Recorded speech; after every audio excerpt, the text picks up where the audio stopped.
The shock didn't happen quietly.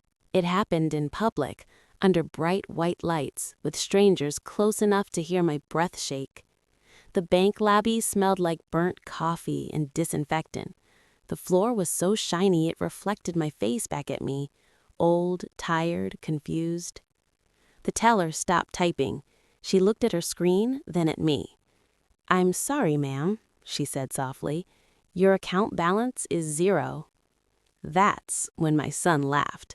He leaned against the counter like this was entertainment, arms crossed, smiling, like I was a joke he had already finished telling. "Relax," he said. "It was my money eventually anyway."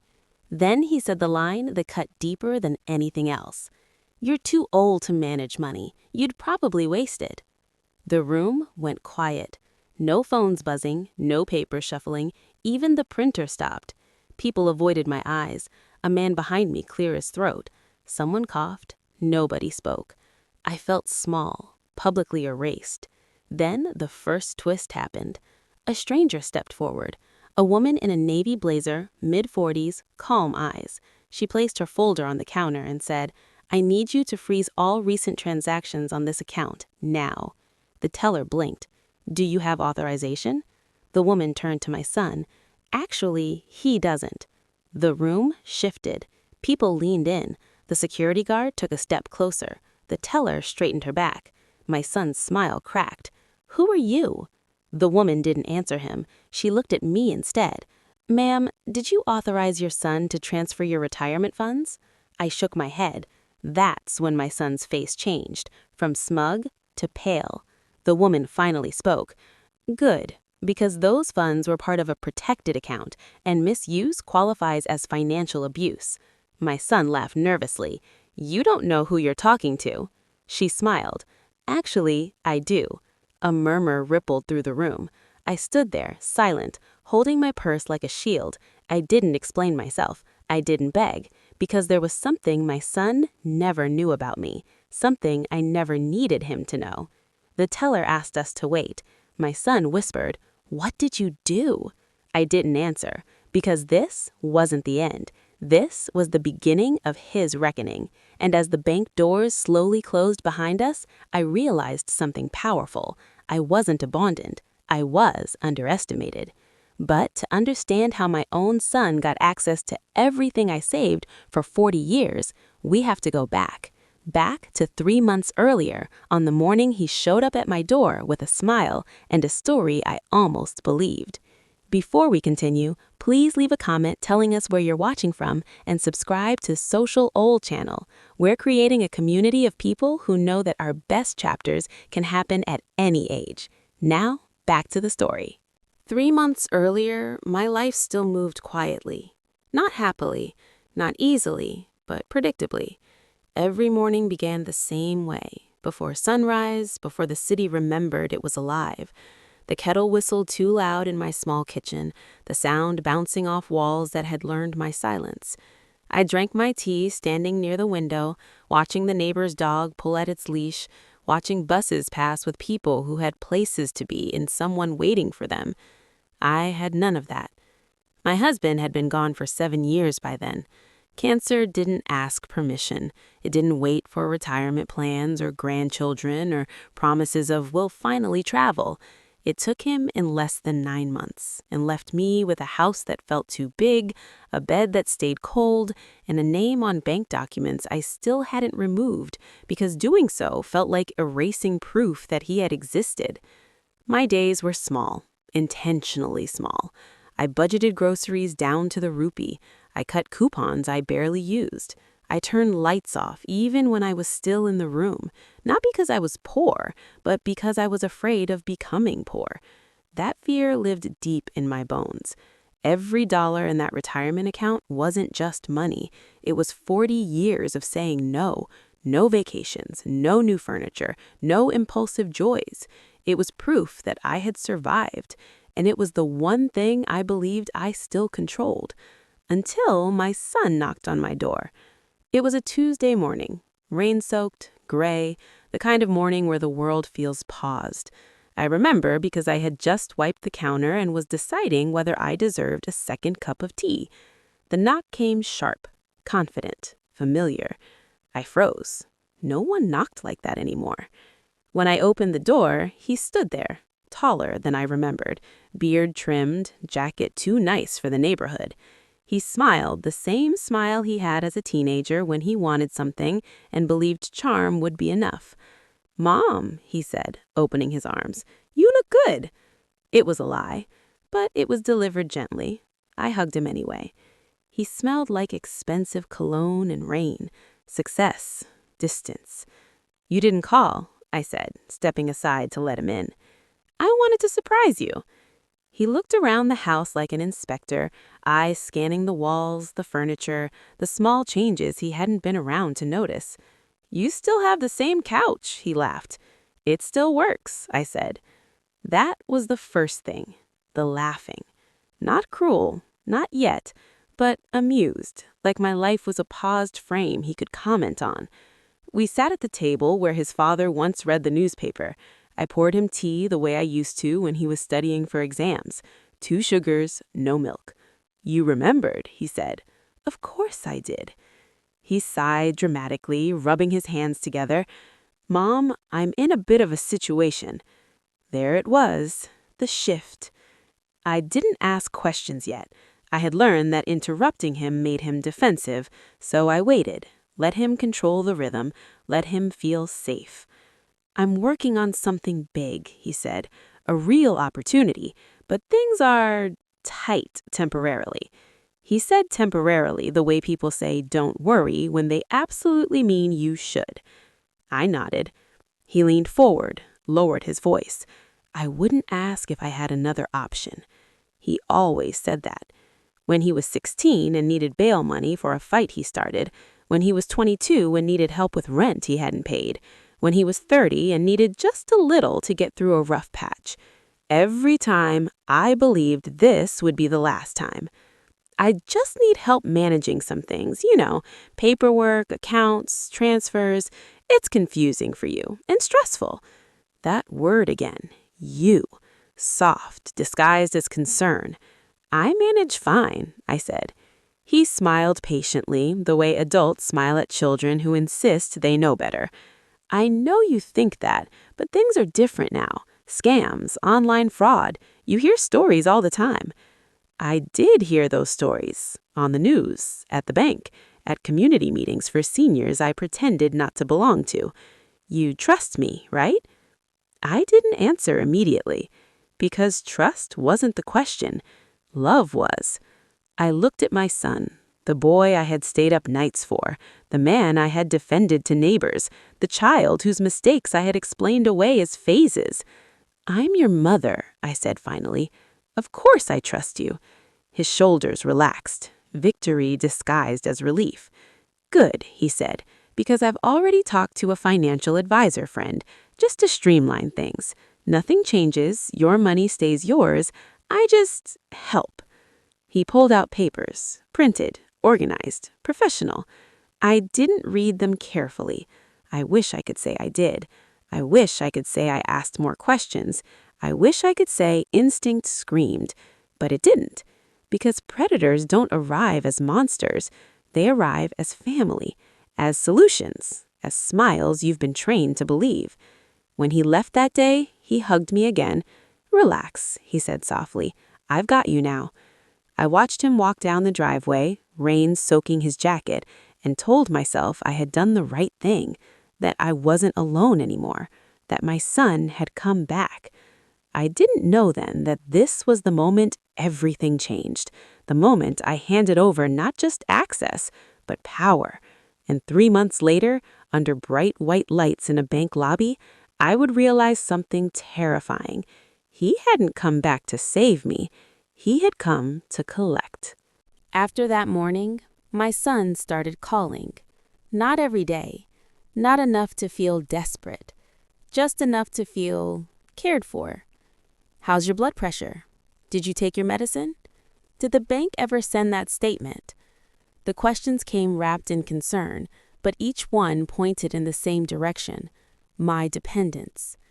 He frames everything as protection, as help, as love upgraded for a world that had supposedly become too complex for someone like me. "Things move fast now, Mom," he said one evening. "You shouldn't have to keep up." I let him log into my laptop. I let him change passwords for safety. I let him download apps I didn't understand and delete notifications he said were just clutter. Each time I told myself this was what responsible families did. Each time the knot in my stomach tightened, quietly. He started speaking to the bank on my behalf, started answering questions directed at me, started finishing my sentences. "She gets confused with numbers," he told a teller once, smiling, "but she's good with routines." I laughed along, because correcting him felt rude and because disagreeing felt like ingratitude. Soon he began handling the statements entirely. "No need to stress yourself," he said. "I'll tell you if something matters." And I believed him, because trusting your child feels safer than trusting yourself when the world keeps telling you you're outdated. He upgraded my phone, paid for it himself, made sure I noticed. "See," he said, "I'm investing in you." The language was deliberate. Investment, return, management. Words that made me feel like an asset instead of a person. Weeks passed. He visited less but called more. When I asked about the account balance, he waved it off. "Markets fluctuate. Don't panic over temporary numbers." When I asked why I couldn't access the app anymore, he smiled. "I locked it. Too many scams target older women." Older. The word landed heavier each time he used it. One afternoon, I tried calling the bank myself. The automated voice asked for verification codes I didn't have. When I asked my son for them, his tone changed, just slightly. "Why are you calling them? I told you I'm handling it. You're going to confuse them." I apologized for wanting to know about my own money. That night, I lay awake replaying every conversation, every decision. I tried to pinpoint when help turned into control. I couldn't find the line, because it didn't exist. It was a slope, gentle, slippery, designed that way. The next time he came over, he brought groceries, filled my fridge, organized my pantry. "See," he said proudly, "you don't have to worry anymore." And for a moment, I felt relief. Relief is dangerous when it comes from someone who benefits from your silence. I started noticing things. The mail went missing. Statements stopped arriving. My questions were met with sighs. "Mom, why are you being difficult? I'm doing this for you. Don't you trust your own son?" Those words trained me. They taught me that speaking up meant betrayal, that concern was disrespect, that autonomy was stubbornness. I stopped asking, not because I was satisfied, but because I was tired, and tired people are easy to manage. One evening, he sat across from me, scrolling on his phone. "You know," he said casually, "most people your age mess everything up financially. At least you were smart enough to let me help."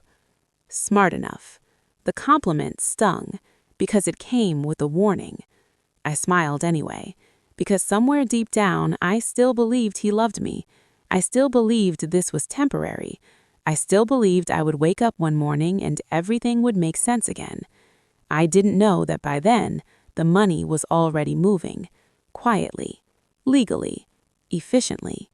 I didn't know that what I had handed over wasn't just access, it was invisibility. And once you become invisible, anything can be taken from you without resistance. The first warning didn't arrive loudly. It came disguised as inconvenience. One morning, I went to the grocery store with my usual list folded neatly in my purse: milk, rice, lentils, apples if they were on sale. I reached the counter, placed everything down, and slid my debit card across like I had done 1,000 times before. The cashier swiped it once, then again. She frowned. "I'm sorry, ma'am, it's not going through." Heat crept up my neck. I laughed nervously, the way women my age do when we don't want to make a scene. "That's strange," I said. "Try again." She did. Same result. People behind me shifted. A man checked his watch. Someone sighed. I paid in cash and told myself it was a machine error. When I told my son later, he didn't look surprised. "Oh, that?" he said. "Yeah, I temporarily limited that card." My stomach tightened. "Why?" "For your safety," he said quickly. "There's been fraud in your area. I didn't want you exposed." He said it like a doctor delivering routine news. "I should have told you," he added after a pause, "but you worry so much." I nodded, because the alternative was to admit that I was being managed without consent.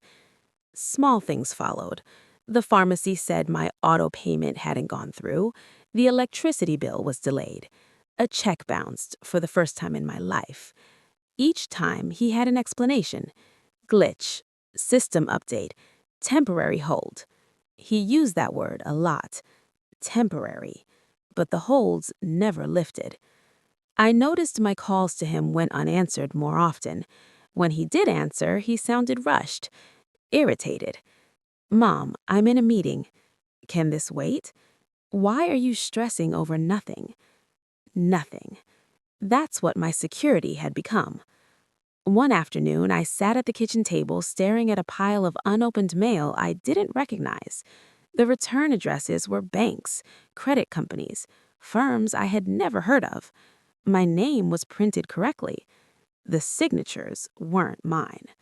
When I confronted him, he sighed like a man burdened by an unreasonable parent. "These are internal things," he said. "Paperwork. Stop reading into it." I asked him, quietly, if he was using my account for something else.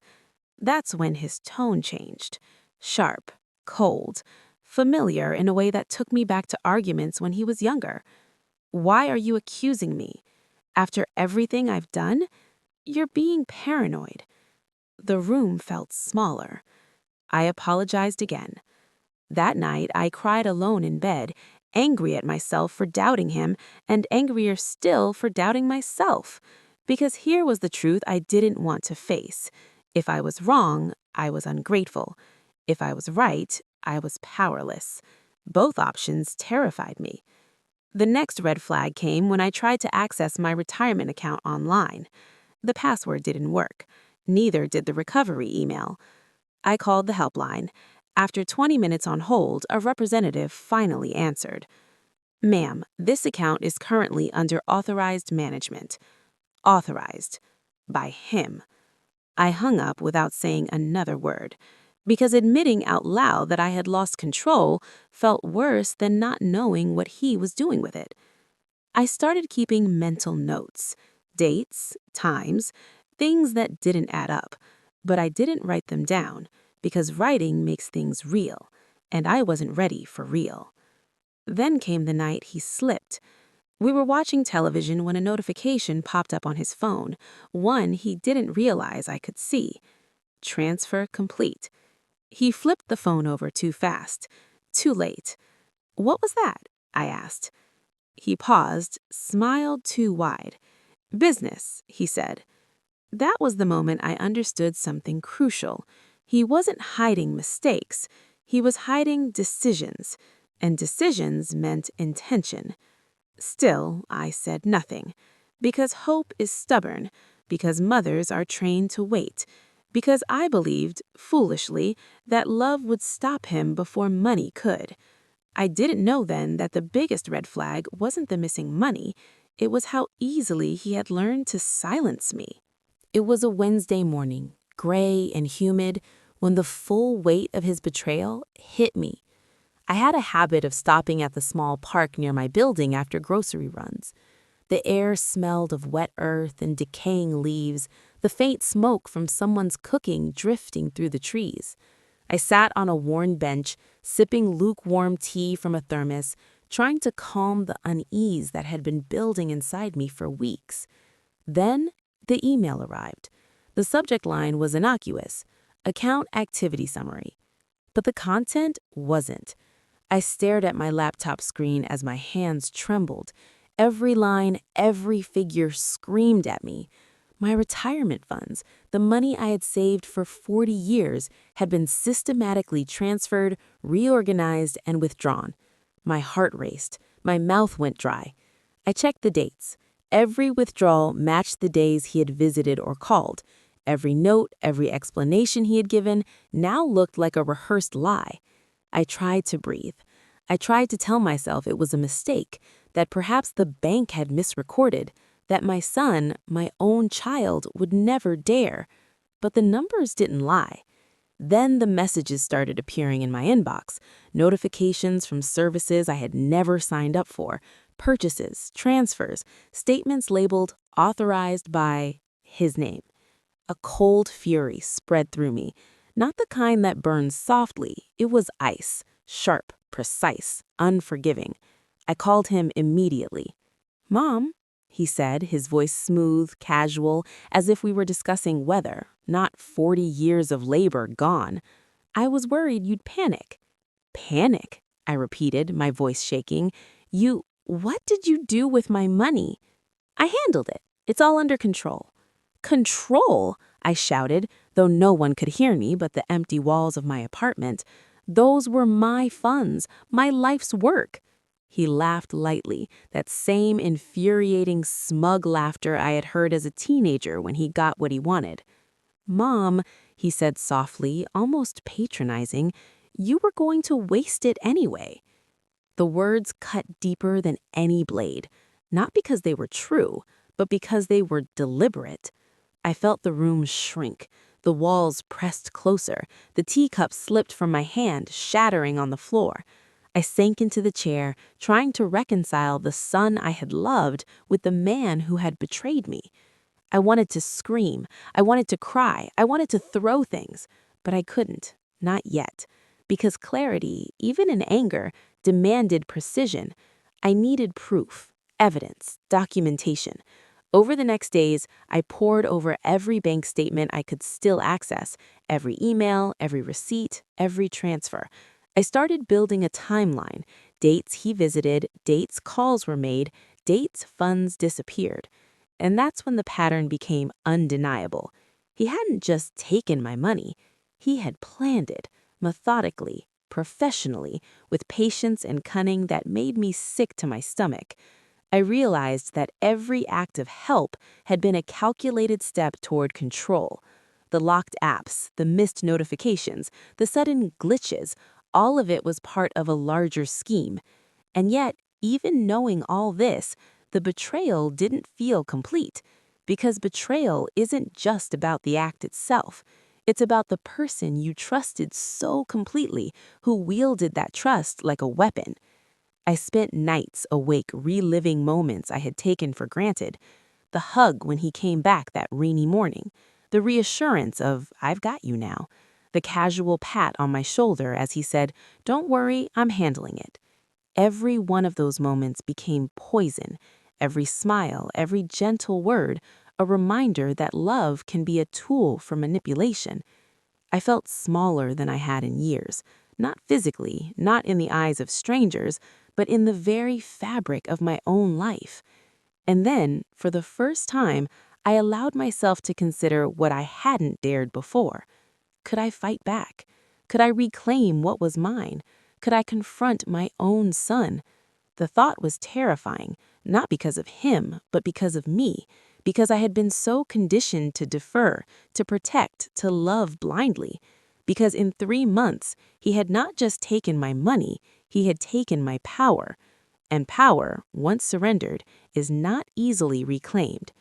But something inside me shifted, a quiet ember, not rage, not fear, something colder, something sharp, determination. I would find a way. I would expose the truth.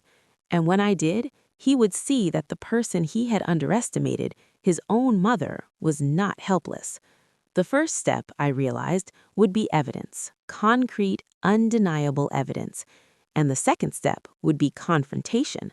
But that would have to wait, because first I needed allies, people who had no reason to favor him, people who would see the betrayal clearly without the fog of family loyalty. And that's when I remembered her, the woman in the navy blazer, the stranger in the bank lobby who had seemed calm, collected, knowing. I didn't know her name yet, I didn't know her role, but I remembered the way she had looked at me, like someone who understood everything. And for the first time in weeks, I felt a flicker of hope, not because my son had made a mistake, but because the world might still have rules. Rules he couldn't bend, rules he couldn't erase, rules that would make him accountable. The reckoning, I realized, had begun. Once you see the truth, you can't unsee it. It follows you into every room. It sits beside you when you eat. It lies awake with you at night. After that call, after hearing my own son tell me I would have wasted my life savings, something inside me shut down. Not emotionally, strategically. I stopped confronting him. That was my first act of resistance. Instead, I watched. I listened more than I spoke. I nodded when he explained things. I thanked him when he helped. And quietly, I started collecting proof. Every email that slipped through, every delayed notification, every transaction date. I wrote them down in a notebook I hid behind old tax files, the ones he never touched because they bored him. Patterns emerged. Money moved late at night. Transfers happened after our calls. Large sums followed small test withdrawals. This wasn't desperation. This was rehearsal. I called the bank again, this time pretending ignorance. "I think I forgot how my account works," I said softly. "My son helps me." The representative's tone changed instantly. "Oh yes, I see the authorized user." Authorized, that word again. I asked careful questions, not accusations, just confusion. What kind of access does he have? Can funds be transferred without my approval? Are there limits? Each answer felt like another door locking behind me. He had full control, and I had signed it away with trust and love and a pen I barely remembered holding. When I hung up, my hands shook so badly I had to sit on the floor. Not because the money was gone, but because I realized something worse. I had been erased, legally. I reached out to relatives, quietly, carefully. My sister changed the subject. My nephew said, "He's young, he'll fix it." A neighbor advised family matters should stay inside the family. Inside the family, where silence protects the wrong person. I felt myself shrinking again. The isolation wasn't accidental, it was engineered. My son had already told people his version. "She's forgetful, she panics easily, she doesn't understand finances." By the time I spoke, my credibility was already damaged. That's how gaslighting works. It doesn't just make you doubt yourself, it makes others doubt you before you speak. When I confronted him gently, just once, he exploded. "I can't believe you'd think this way about me. I gave up opportunities for you. You're being manipulated by strangers." Strangers, as if truth only belonged to family.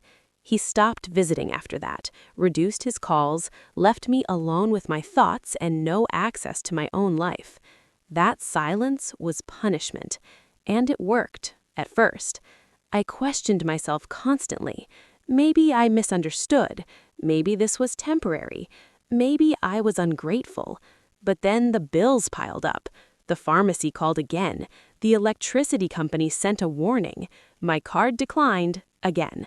I wasn't just emotionally abandoned. I was financially cornered. That's when fear turned into clarity, because poverty doesn't wait for denial. I went to the bank in person, the same branch, different day, different outcome.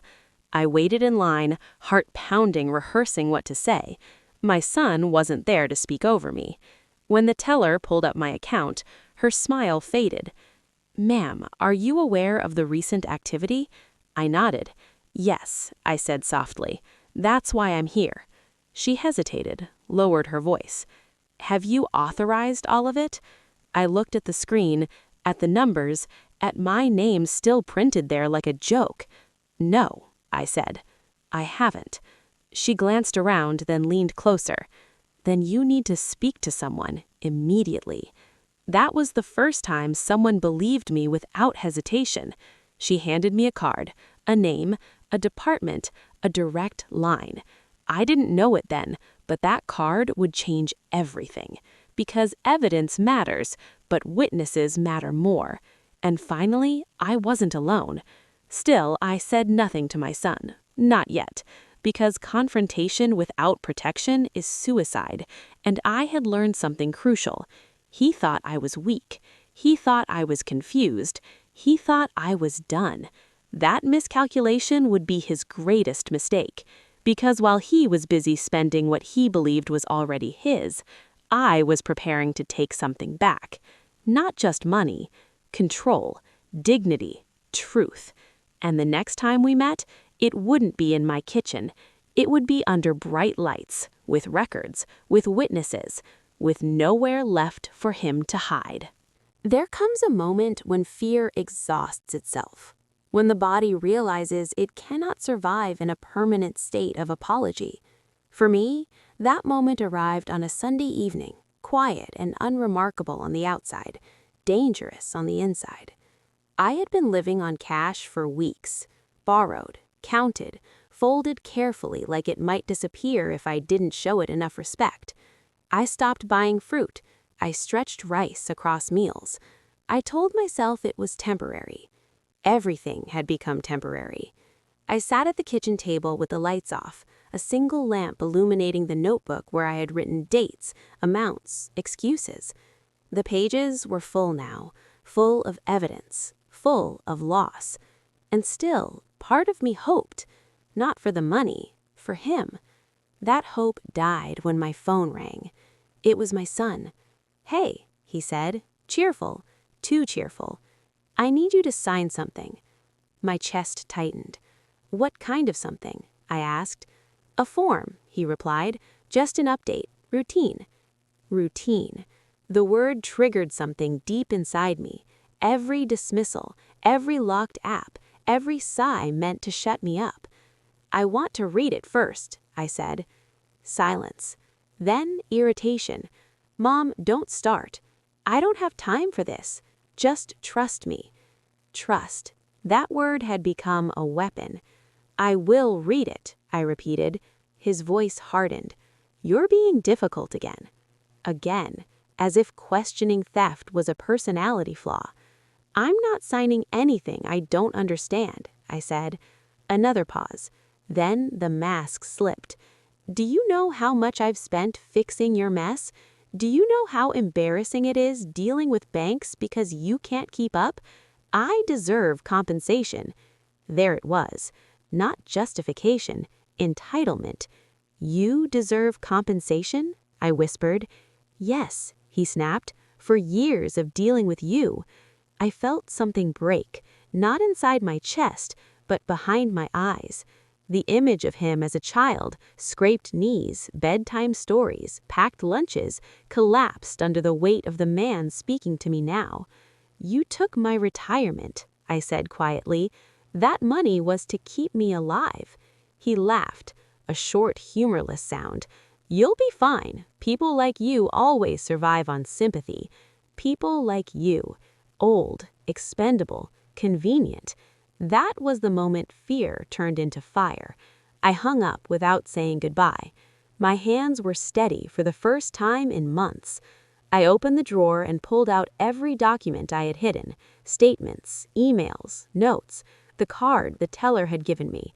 I made copies. I scanned everything. I organized it by date, by action, by authorization. That night, I didn't sleep. Not from anxiety, from clarity. The next morning, I made calls, not emotional ones, strategic ones. I spoke to the bank's fraud department. I spoke to a legal aid office. I spoke to a counselor trained in elder financial abuse. Each conversation peeled away the shame he had wrapped around me. "This happens more than you think," one woman said gently. "You are not stupid. You are not alone." Words I didn't realize I had been starving for. By the end of the day, the phrase had a name: financial abuse. Hearing it out loud felt like stepping into cold air after being suffocated. It wasn't family drama. It wasn't misunderstanding. It was a crime, and crimes have consequences. The bank flagged my account. The advisor froze certain transfers. A report was initiated. Still, I said nothing to my son. Let him believe his control was complete, because the most dangerous moment for someone like him is when the victim stops explaining. Days passed. Then came the call from the bank. They needed me to come in person, to verify, to document, to witness. The appointment was set for Friday morning, the same branch, the same counter, the same bright white lights.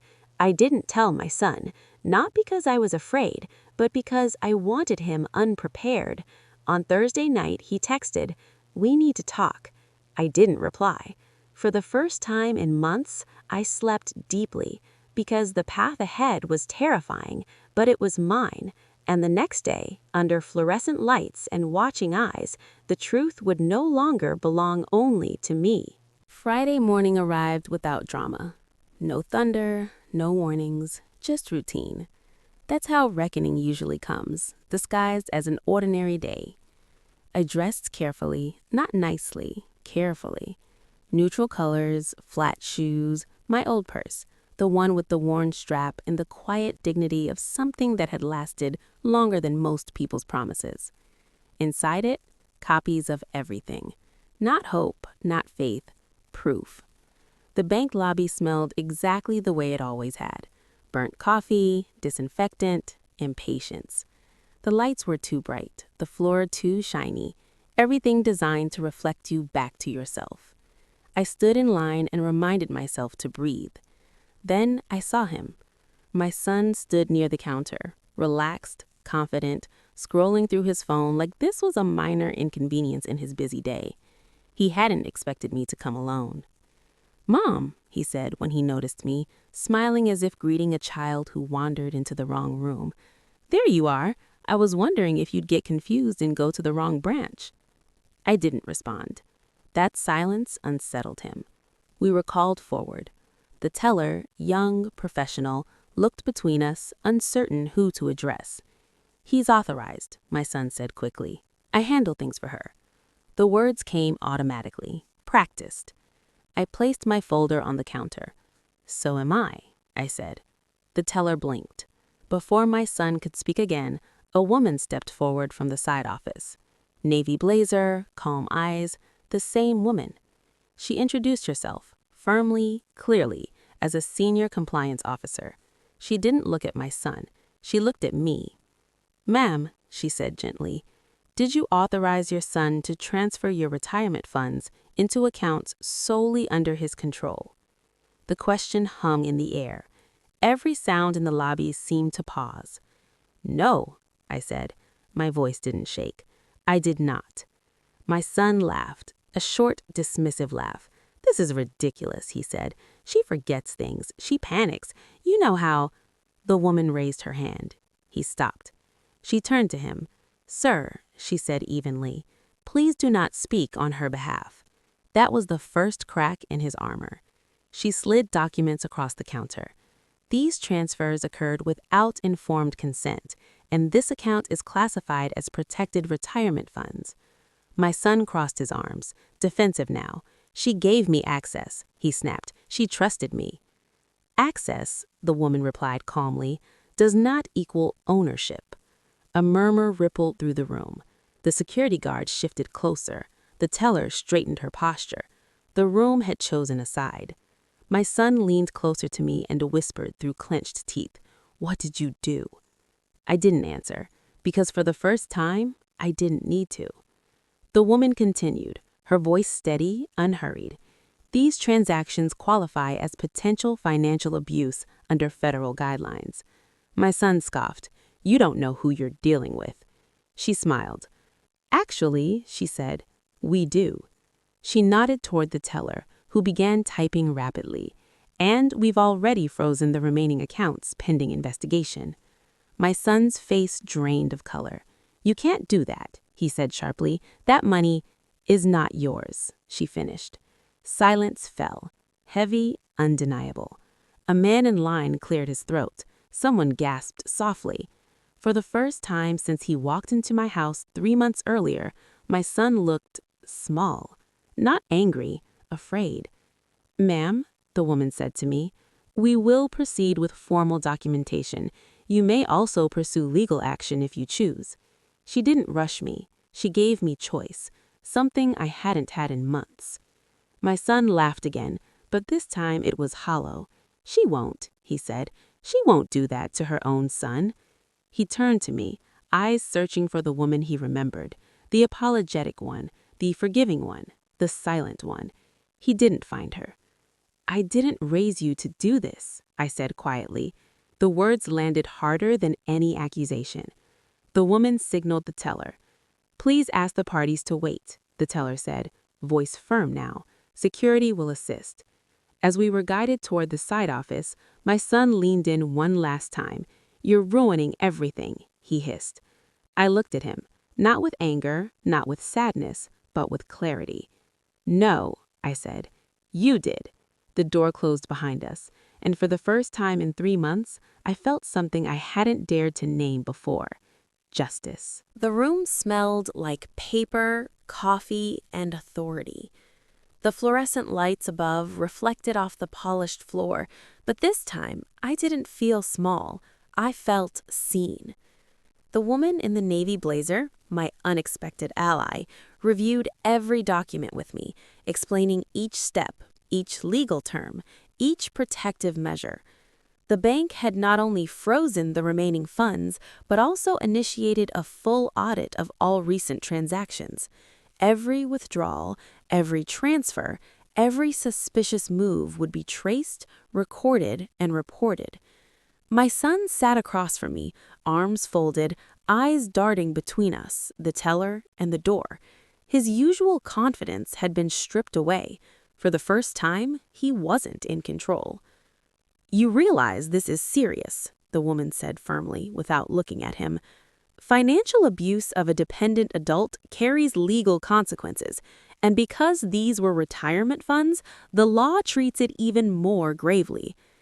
My son swallowed. His jaw tightened. He opened his mouth, then closed it. Words failed him, words that had once flowed with smug arrogance. I didn't speak. I didn't need to. Silence carried more weight than any argument I could make. The room had already spoken. The law, the witnesses, the evidence. The first step toward accountability had been taken, and yet the battle wasn't over. Not legally, not emotionally, but a shift had occurred. He no longer dictated the narrative. He no longer dictated my life. I remembered every subtle warning I had ignored, the locked apps, the delayed notifications, the casual dismissals. Every one had been a thread in a web of control. I realized that betrayal doesn't always arrive with a bang. Sometimes it is woven quietly, and its victims are trained to accept it. I had been underestimated. I had been ignored. I had been gaslit. But now I had witnesses. I had evidence. I had control over my own story. After the formalities at the bank, I stepped outside. The cold air hit my face, sharp and cleansing. The city hummed around me, indifferent and alive. But inside me, something shifted. Relief, clarity, power. It wasn't just about the money. It wasn't just about the law. It was about reclaiming autonomy, about asserting that even after a lifetime of care and love, even when you've been doubted or belittled, you still have agency over your life. My son followed me outside, hesitating. There was no apology in his stance, no understanding, just the faintest trace of fear. And that fear was enough, for now. I held my purse tightly, not because I needed to protect what remained, but because it symbolized something deeper, the culmination of a lifetime of resilience, of patience, of survival. I was no longer invisible. I was no longer underestimated. The woman in the navy blazer came up beside me. You did everything right, she said. You stayed calm, you collected evidence, you let the system work with you, not against you. Most people freeze or act out of panic. You didn't. I nodded, feeling an unfamiliar pride. Not the pride of victory over another, but the pride of reclaiming myself. Days turned into weeks. Legal proceedings moved forward slowly but steadily. My son faced inquiries, certain transfers were reversed, protective measures were put in place so this could never happen again. And I learned a truth I had known only theoretically before. Love does not make one blind to betrayal. Trust is not weakness. And age, years lived, does not equate to incompetence. I returned to my quiet routines, but they were different now. The tea by the window, the walks to the park, the careful budgeting, they no longer felt like confinement. They felt like reclamation. Every choice was mine again. Every decision no longer manipulated. Every breath unfiltered by fear. I realized finally that the humiliation, the betrayal, the near erasure of my life's work, they had all been tests of my resilience, and I had passed. I was no longer abandoned. I was no longer underestimated. I was fully, unapologetically myself. And when I looked back on those 3 months, the lies, the manipulation, the suffocating control, I saw them for what they truly were, a mirror reflecting both the fragility and the ferocity of my spirit. Because in the end, the lesson was clear. No one can take your worth, your dignity, or your life's work unless you allow them to. And I never would again.